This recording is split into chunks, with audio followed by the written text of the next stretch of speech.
की बड़ी खबर आपको बता दें छत्तीसगढ़ से आ रही है, जहां बीजापुर में एक एनकाउंटर जो है वो जारी है। ऑपरेशन के तीसरे दिन 2 और नक्सलियों को यहां पर ढेर कर दिया गया है।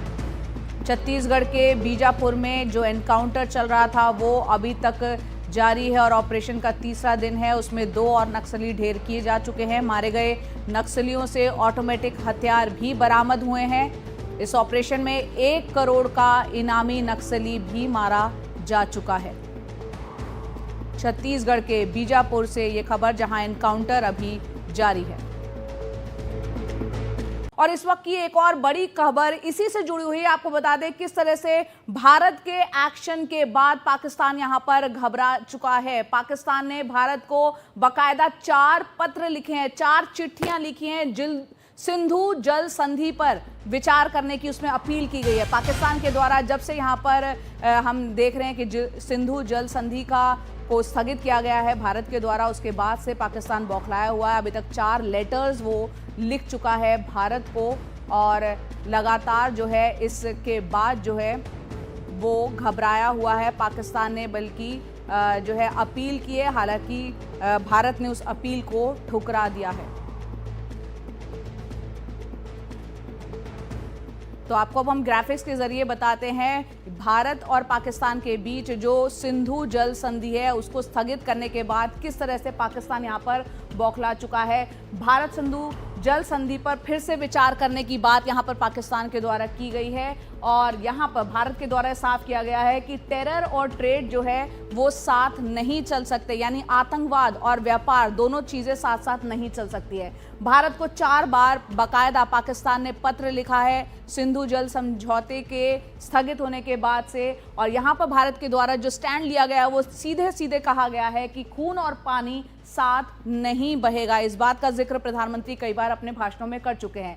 पाकिस्तान द्वारा इस जल संधि को रोकने से हमें भारी दिक्कत हुई है, ये बात बार बार कही गई है और यहाँ पर भारत ने ये साफ किया है कि पाकिस्तान ने जल संधि का उल्लंघन किया है। ये बात भारत का स्टैंड जो है ये रहा है, जिसकी वजह से ये स्थगित किया गया है। चलिए, हमारे साथ खास मेहमान बने हुए हैं, सीधा उनका रुख कर लेते हैं। दीपक जी, जब से सिंधु जल संधि को स्थगित किया है भारत ने, उसके बाद से पाकिस्तान बौखलाया हुआ है। 4 बार बकायदा पत्र लिखे जा चुके हैं जिसकी अपील को भारत ठुकरा चुका है, क्योंकि आतंकवाद और बातचीत और खून और पानी जो है साथ साथ नहीं चल सकता। ये भारत का स्टैंड है। इस पर आप क्या कहेंगे? किस तरह का असर इस संधि को जो है स्थगित करने के बाद पाकिस्तान पर? बहुत अहम प्रश्न आपने पूछा बेटा।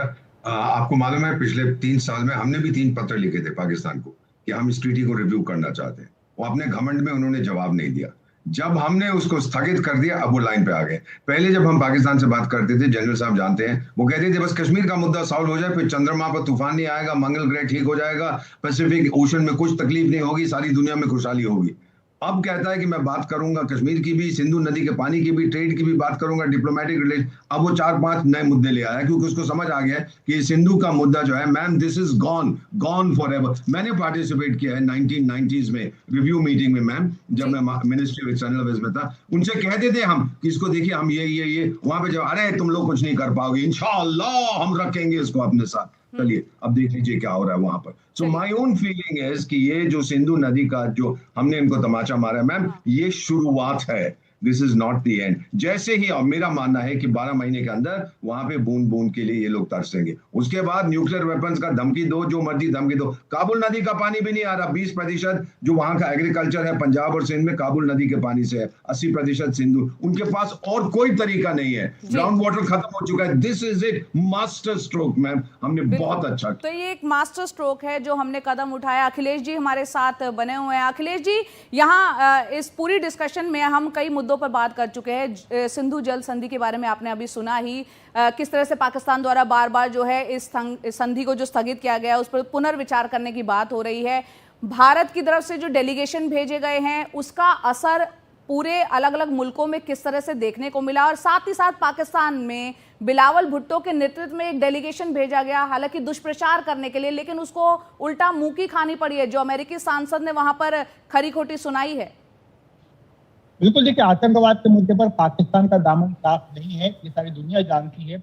यही कारण है कि जब आतंकवाद के ऊपर बात करने के लिए पाकिस्तान जाता है तो उसको हर जगह मुंह की खानी पड़ती है। लेकिन जो महत्वपूर्ण बात है जिस पर हम चर्चा कर रहे हैं वो है सिंधु जल संधि, जिसको लेकर के भारत ये स्पष्ट कर चुका है कि इस पर अब सिर्फ पुनर्विचार ही हो सकता है।